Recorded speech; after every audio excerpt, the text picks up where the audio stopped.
Hi guys, welcome back to another episode of Dimitra's Dishes. Today I'm going to teach you how to make one of my favorite desserts. I'm going to show you how I make pistachio baklava rolls, also known as saragli. It is absolutely delicious. I mean, it has pistachio. It's just a few ingredients actually, and it is a little bit easier to do than baklava if you ask me. I love it even more because the rolls of baklava stay super crisp and the syrup just makes them a little bit chewy and so sweet and delicious. It's a great dessert if you're entertaining because you can put the whole thing together a day ahead of time and it'll still be ultra delicious. Let's go over the ingredients so we can get started. So for the syrup, we're gonna need some granulated sugar, water, pure vanilla extract, and rose water. Then I have lots of ground pistachios. This is some chocolate ganache, and this is optional. This is for an optional garnish if you want to use it. Some melted unsalted butter, and a pound of No. 4 phyllo pastry.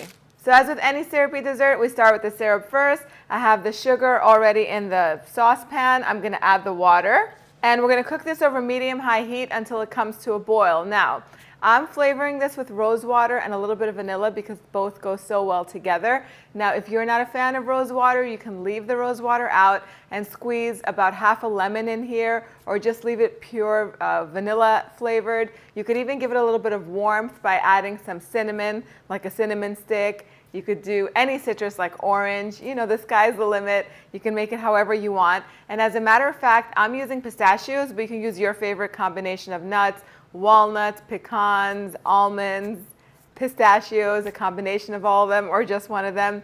You get what I'm saying. So as soon as the syrup comes to a boil, I'm going to add the vanilla and the rose extract to it. Make sure you continue to stir it so that way it does not burn. So now I'm going to add a little bit of vanilla extract. Half a teaspoon to a teaspoon will do because we want the rose extract to really shine through. The vanilla extract is just going to help it because it's going to give it more of a floral flavor. And a full tablespoon of rose water. Give it a mix. Now we're just going to set it aside to cool completely. And now it's time to assemble the rolls. So I have a pound of phyllo pastry. This is the No. 4, which is the really thin sheets. If you're going to the supermarket and there's just one type of phyllo there, it's most likely the No. 4. It is the most commonly used one. You want to get those super thin sheets so you can make a lot of these and you want them to be nice and crisp. Okay, so you're going to want to make sure that once you bring the phyllo home, it's usually sold frozen. So store it in your refrigerator overnight so it can thaw properly. Then take it out and leave it on the counter in its packaging for about 1 to 2 hours so that way it can come to room temperature, so that way the phyllo sheets will not be sticky when you go to work with them. Just going to open this up. So we are going to work with one sheet at a time. We're going to drizzle some butter over it. And I usually don't brush, but I am going to brush it so that way the nuts can stick to it. You don't have to get every single area of the phyllo pastry as long as you get most of it. Then take about a tablespoon of the chopped pistachios and just sprinkle them over the top. Then take the next sheet and put that on top of the first one. Drizzle some melted butter. Now if you get a sheet that is stuck with another one, do not try to separate them. You can just go ahead and put both of the sheets that are connected on top. It's not a big deal if you have 3 sheets instead of 2 on one of the rolls. It's not going to make any difference whatsoever. If you go to try to separate them, they're going to tear and then you're going to end up losing both of them. And then 1 more tablespoon or so of the chopped pistachios and fold it in half. And then I have a wooden skewer and I'm going to put it on the bottom and just roll up. And then when it's all rolled up, you just scrunch them together towards the center and pull the wooden skewer out, and then you put it into your baking tray. Let's do it one more time. And if the phyllo tears, not a big deal. Go ahead and drizzle some butter and then brush it gently. Sprinkle some pistachios. Put the second sheet on top. Drizzle some more butter, some more pistachios. Look at that beautiful green color. Fold it up. Now we fold it up just to keep the wooden skewer as clean as possible. Otherwise you could roll it up starting from the very bottom.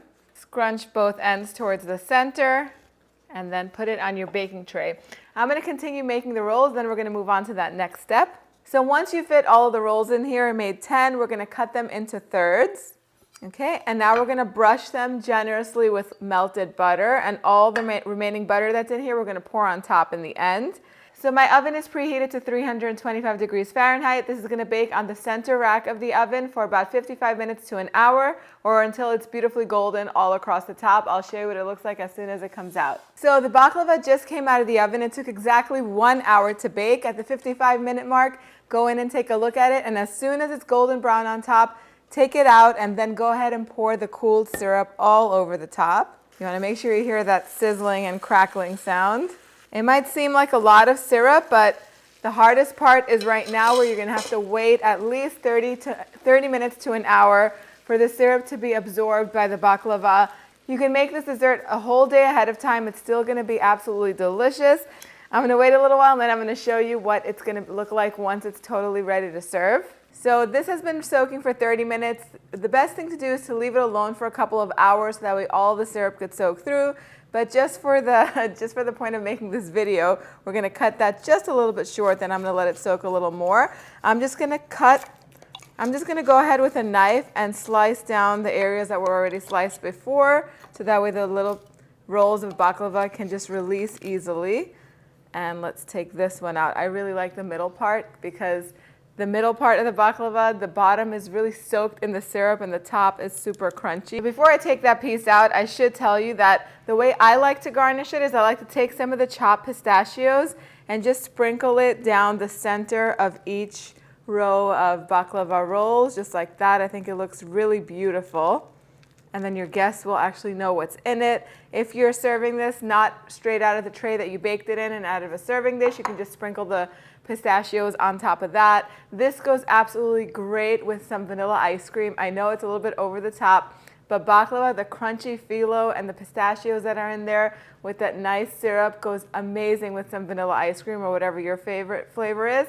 You could also do a drizzle of ganache on top if you like chocolate on top of baklava. You could do just on some pieces or on the whole thing. The ganache that I made today, all I did was I took a 1/4 cup of heavy whipping cream and 2 ounces of semi-sweet chocolate, and I just poured boiling hot cream on top of the chocolate, whisked it all together until it was nice and smooth and melted, and I'm just gonna drizzle a little tiny bit over the top. Let me get the piece out and put it in the plate. You just take some of the ganache and just drizzle it over the top like that.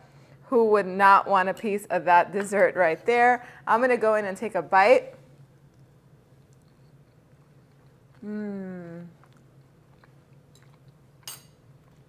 So decadent.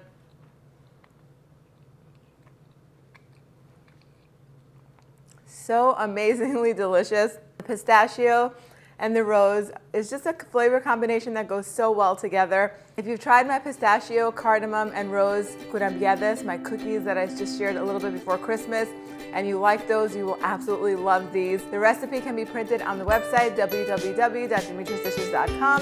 Thank you guys so much for spending time with me today. I will see you all next time. Yes, yes.